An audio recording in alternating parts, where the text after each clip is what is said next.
na-diagnose ako ng hyperthyroidism at ang masama pa, nag-complicate siya sa heart ko. Kaya pala nahihirapan akong huminga. Hindi ako makatulog sa gabi. Yung isang basong tubig, hindi ko mabuhat-buhat. At meron akong assistant pag nag-CR ako dahil pag upo ko sa bowl, hindi ako makatayo. Dahil ultimo, kaso-kasuan ko walang lakas. At nung nagpa-check up ako sa doktor ko, yun na nga na-discover na meron pala akong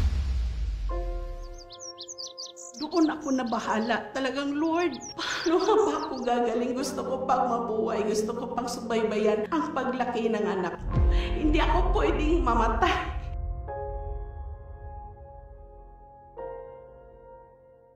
Ako pala si Arlette Maglenti, 45 years old, nakatira sa Pulumulok, South Cotabato sa Mindanao. Dati po akong OFW for 13 years sa South Korea.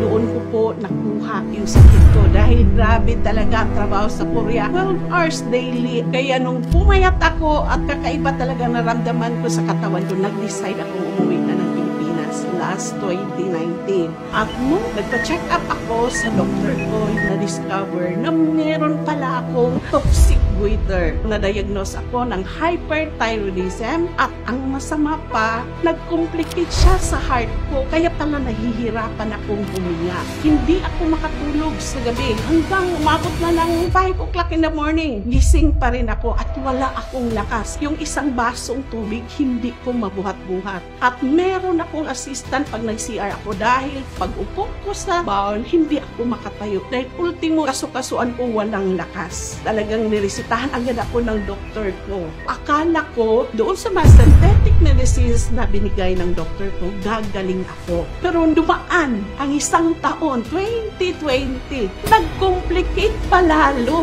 Pati ang kidney ko naapektuhan din at bumaba ang red blood cells ko. So naging 45 siya from the normal count of 130. Doon ako nabahala. Talagang, Lord, paano nga ba ako gagaling? Gusto ko pang mabuhay. Gusto ko pang subaybayan ang paglaki ng anak ko.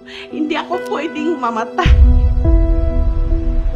Gagawin ko ang lahat. Gagaling lang ako. Ang dami kong gastos sa hospital. Pabalik-balik. Umabot na ng 200,000. Tapos sinunod ko lahat ng mga resita ng doktor sa akin. Nagmamonthly ako around 15,000 pesos. Pero ang bagal ng resulta. Sabi ko, ang laki na ng nagastos ko. Tapos yung gamot pa, iba't iba ng oras. May 3 beses ang araw, every 4 hours. Nakakalito siya. Meron sa heart ko, meron sa goiter ko, meron sa kidney ko. Grabe talaga, hindi ko na ma-imagine yung mga gamot na yon. Sabi ko, paano kung ganito? Tatagal ang gastusin. Mauubos na ang savings ko. Hanggang nung bumaba na yung red blood cells ko, kailangan kong abunuhan ng dugo sa St. Elizabeth Jensen. At gumastos na naman ako ng almost 200,000. Imagine, 500,000 na ang nagastos ko sa medications, sa pabalik-balik, sa hospital. Kasi nung nag-abroad ako, is 3 years old ang anak ko. Hindi ko nasubaybayan yung paglaki niya. Umuwi ako is first year. High school na siya. Tapos nung umuwi ako, may sakit pa ako. Sabi ko, hindi ko na nga nasubaybayan yung anak ko. Yung longing na gusto ko na maging nanay sa panahon na pag-uwi ko.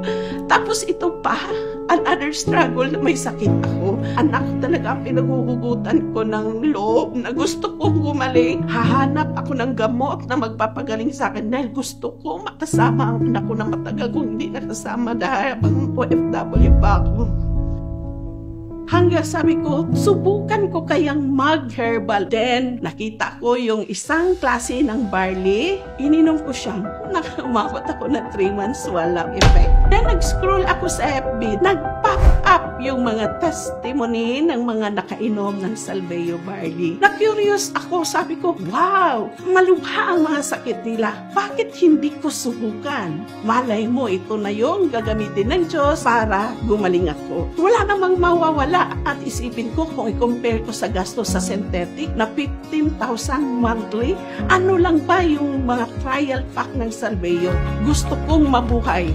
Gagawin ko ang lahat, subukan ko ang lahat, gagaling lang ako. At yun, nag-try muna ako ng trial pack. Ininom ko ang trial pack dahil yun ang advice sa akin na 2 beses daw inumin sa loob ng isang araw. Before breakfast at bago matulog sa gabi. 3 scoop sa isang basong tubig, nagtaka ako. After 2 days, ang sarap ng tulog ko.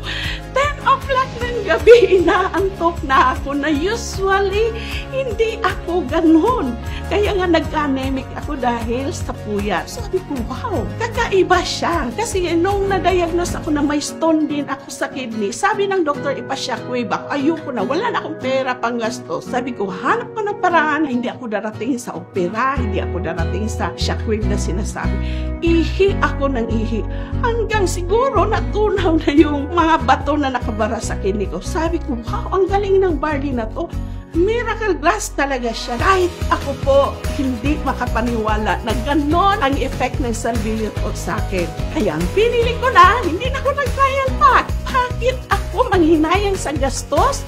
Nagpumastos nga ako sa hospital ng 500,000. So, nagbili na ako ng jar. Doon sa jar talaga, dire-diretso na yung pag-inom ko. Alam niyo ma, bumalik ang gana ko sa pagkain. Nawala na yung mga parang nagsisure na yata ako. Yes, lumakas ang kalamnan ko. Nakakalakan ako, nakakatrabaho na ako sa bahay na walang assistant. Hanggang nag-normalize ang kidney ko, clear na po siya. Wala nang bato na nakabara. At ngayon po, nag-normalize ang red blood cells ko sa awa ng Diyos.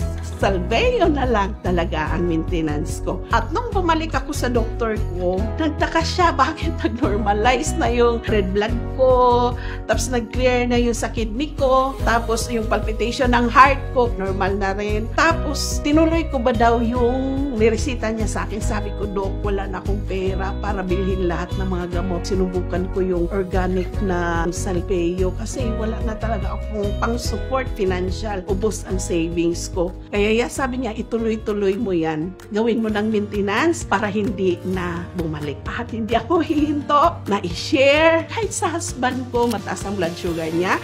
Si Salveo lang din ang nagpa-normal na kanyang blood sugar. So, laking tulong talaga ni Salveo. Ang laki ng utang na loob ko sa Salveo Barley Glass. Dahil dito po talaga, highly recommended. Walang side effect. Kung awak ka na sa mga synthetic drugs, itigil mo na yan.